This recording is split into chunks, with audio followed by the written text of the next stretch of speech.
What's up, boys? This weekend, we're doing something a little bit different. We're on DraftKings. Okay, we're not sponsored, but we're going to be doing the betting show. I'm going to be building my parlay for you guys for UFC Vegas 109, Roman Dolidze versus Anthony Fluffy Hernandez. Now, we're just going to start with the main event. Roman Dolidze is a good underdog. Now, I understand Anthony Hernandez.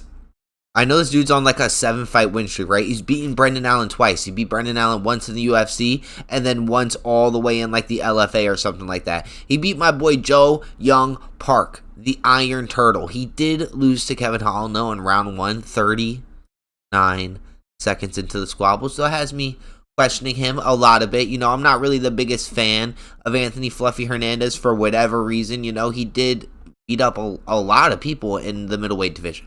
You know what I mean? He is going absolutely crazy. But I do think that my boy, Roman Dolidze, is going to be the one to stop him. Now, listen, he did drop a fight against Marvin Vettori, but I don't think he did. And that's why the UFC even ran it back. They gave him another shot at Marvin Vettori, and he took him to a decision because nobody knocks out Marvin Vettori, the Italian stallion, the Italian fridge. Okay, this dude has an iron chin like nobody else, all right? He's beaten Kevin Holland, where Anthony Hernandez got beaten up by Kevin Holland in 39 seconds, all right? Roman Dolidze broke Kevin Holland's rib in the first round. He did take Anthony Smith to a decision, though, so that has me a little bit worried. You're taking Anthony Smith to a decision, all right? It has me a little bit not excited, if we're being for real, if we're being 100%. But the plus 280, what's this line? Plus 260. I'm taking that all day. We're taking Roman Dolidze at plus 260, 100%. Now, the co-main event is not on here for whatever reason, right? No, I don't see it. Hold on, let's look this up. Let's look at it. Can we search? Hold on. Yeah, no, I checked even on mobile, right? DraftKings does not have Steve Erceg versus Odi Osbourne up at all anywhere. So, and it's a little weird because it's not canceled. We have a few canceled fights for this whole card, right? Steve Erceg got his fight canceled against Hong Sung Park, who actually took the fight previously against Tatsuro Taira, or whatever that dude's name is, all right? Alex Perez was supposed to fight Steve Erceg originally, but then Alex Perez got injured, so they just threw him Odi Osbourne. They say, you know what? You're just going to be able to fight Odi Osbourne at 135. They're just going to let Steve Erceg go up a division for a free win. He's going to beat the shit out of Odi Osbourne. It's not even fair. So I was a little bit curious about the lines there, and I was not taking Odi Osbourne. All respect to Odi Osbourne. Honestly, this dude's an animal. He is 1-4 in his last 5. He is 2-4 in his last 6. All right, it's not really the best of records. I'm going to be honest with you. Steve Erceg did kind of have the craziest touch of bad luck ever since he gave Alexander Pantoja the hardest fight anybody's ever given Alexander Pantoja. Kai Kara France went out there and sparked him in the first round. And that Brandon Moreno fight was just kind of like bullshit. All right, Brandon Moreno's fighting stance that whole time, he was doing like some weird, trying to put my boy Steve Erceg in a trance. It was just odd. If anybody goes and rewatches that fight, remember I said that you will just see Brandon Moreno trying to put Steve Erceg literally in a trance. It's a little bit odd to me, but the odds aren't out for that fight. But we would have took Steve Erceg. I'm going to assume Steve Erceg is a massive favorite. I mean, Steve Erceg is like one of the top contenders at 125. I mean, I guess not now. He would be on a 4-fight losing streak. He drops his fight against Odi Osbourne. You know what I'm saying? Moving on, though, boys. We already have one bet with Roman Dolidze for plus 260, that's a pretty juicy underdog. I'm not going to lie. Putting some money for a plus 260 as a main event, you're fighting somebody for 25 minutes. That's a little bit ridiculous if we're being honest here. Like let's be for real. Anthony Hernandez is not no champion, or he's not no Alexander Pantoja. He's not no Marab, all right? That's a little bit odd to me, okay, if we're being for real. Minus 325, by the way. Just a little bit ridiculous. All right. Andre Fili is a nice little underdog, but I like Christian Rodriguez. I see him being the solid favorite here. I don't know if he puts Andre Fili away, but I could totally see this going to a decision. All these fights at the lightweight classes, majority of the time, end up going to a decision, right? But we could just take Christian Rodriguez for minus 230. So our 2-pick parlay looking like plus 411 right now. Plus 411 is not bad, boys. Let's keep it for. How do we get back to UFC? Bring us back to UFC, boys. Bring us back to UFC. I'm ready for next week, okay? I keep scrolling down. I keep seeing Dricus du Plessis versus Hamzat Chimaev, and I just get a little bit excited. You know what I mean? Now, Miles Johnson is always a solid economy pick, boys, if you're looking at picks to get. He's plus.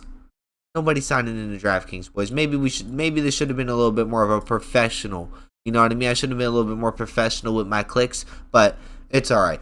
Miles Johnson is always a really good underdog. We're going to get back to Miles Johnson right now, okay? We're looking at this Chris Leroy Duncan versus Eric Anders. Now, Chris Leroy Duncan, minus 535. Now, he's only had 2 losses ever professionally. This dude's 11-2. He lost to RoboCop Gregory Rodriguez, who honestly I hold the top is highest of calibers. If you've ever seen that man just walk around, he's a little bit terrifying. So considering you went in there and fought him, congratulations, you know.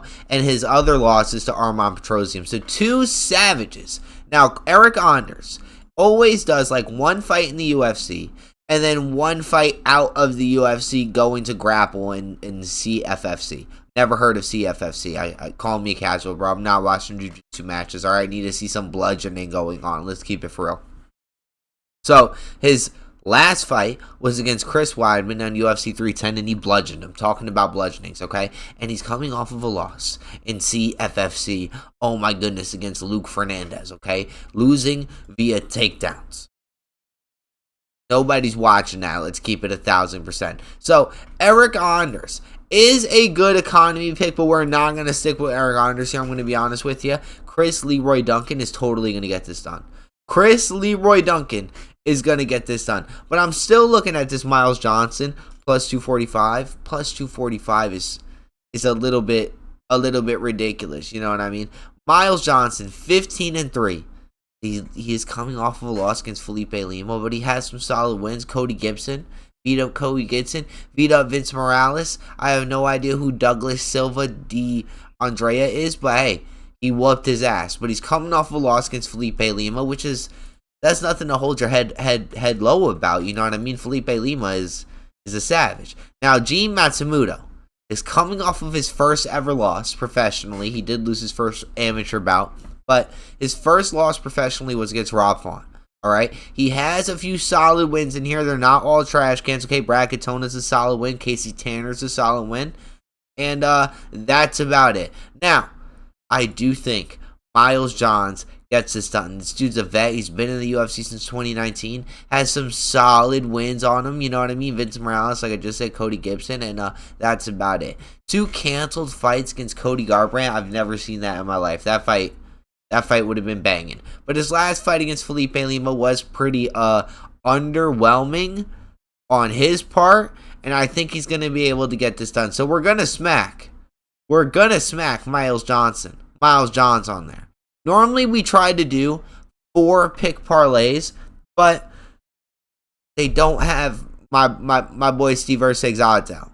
What am I supposed to do? They don't have Steve Erceg's odds out. I would have smacked Steve Erceg against Odi Osborne, even if he was minus 500. You see, I have a minus 238 on here.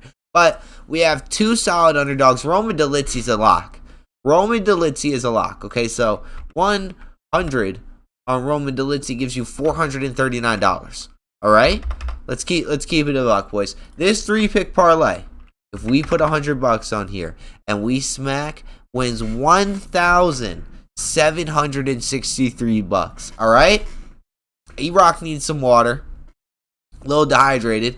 It's my birthday, boys. You know I had to make a little video, go a little crazy. But this is my parlay. We're getting rich. We're shooting at like 50% from the field goal line from all of our bets. We've only done this. This is our 3rd time doing, actually building a parlay with you guys, going on an app and building a parlay with you guys. But we're shooting like about 50% from the free throw line. We went 2 for 4 the previous two fight night cards, okay? I think this might be a little different. I think we might smack all three here. I'm a little bit iffy about the Miles Johns pick. Little bit, but Christian Rodriguez and Roman Dolidze, lock that in, boys. How much is that if you just lock those two? We just lock those two in. Put 100, it's 511. I'm gonna be honest with you. You kinda need my boys Miles Johns on there.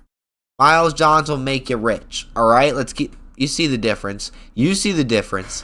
Anyways, boys, I'll see you guys later. If you made it all the way to the end of this video, make sure you comment, like, and subscribe. Say happy birthday. I'm out of here. See you later.